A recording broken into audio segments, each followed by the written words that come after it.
We celebrate Purim because it was a salvation, rescue from a threat of annihilation. Right? But we also had another episode, and that was Passover, where we were under danger of annihilation when we were trapped between the oncoming Egyptian army and the sea. Right? And in Passover there was a miracle. Right? God split the sea and we went through. Okay, that was a miraculous salvation. There's nothing miraculous about Purim. Right? What happens in Purim is the king has a prime minister who's an anti-Semite. Right? There is somebody in the king's court who is a prominent Jew. This prominent Jew has a niece who is chosen as the queen. Oh, first of all, something happens that the king got drunk, and in his drunken fury had his queen executed. Right? I imagine that a couple of people in shul the next day were talking about, hey, do you hear what happened in the palace? King got drunk, had his queen executed. I said, oh, don't bother me with that. You know what, I'm not interested in that. This is part of the miracle. Right? And he's dismissing it as that doesn't apply to me. Right? Okay, then Esther is chosen as the queen, and she doesn't tell who she is, doesn't tell her source. And then Mordecai the Jew overhears a palace intrigue to assassinate the king. Well, there's also a lot of times that there are palace intrigues. Right? Mordecai overhears this, right, and it's recorded. Nothing miraculous about it. Right? The king can't sleep.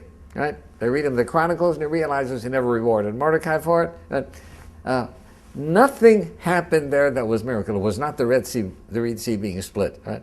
But what it did show is that God was manipulating things in order to bring about our salvation. Right?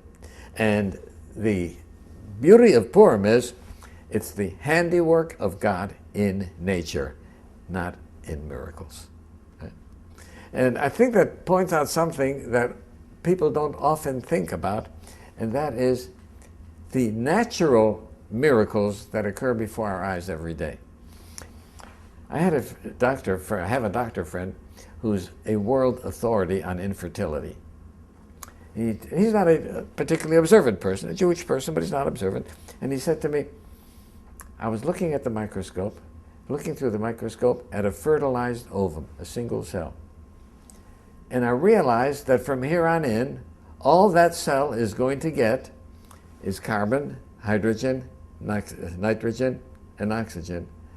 And out of those elements, that cell is going to build a human being that can write the symphonies of Beethoven, that can write the plays of Shakespeare, that can write the philosophy of Aristotle and Socrates. Right? 100 billion cells multiply interconnected, a liver, a kidney, whatever. At that point, I realized there has to be a God. Right? Now, what happens is nature is all around us full of miracles, right? But we don't realize it. And what we take from Purim is an example. Right? It was a salvation, and we celebrate it as a miracle that happened in nature. And it should serve as a model for us that to realize miracles are always happening in nature. It's just that we don't recognize it.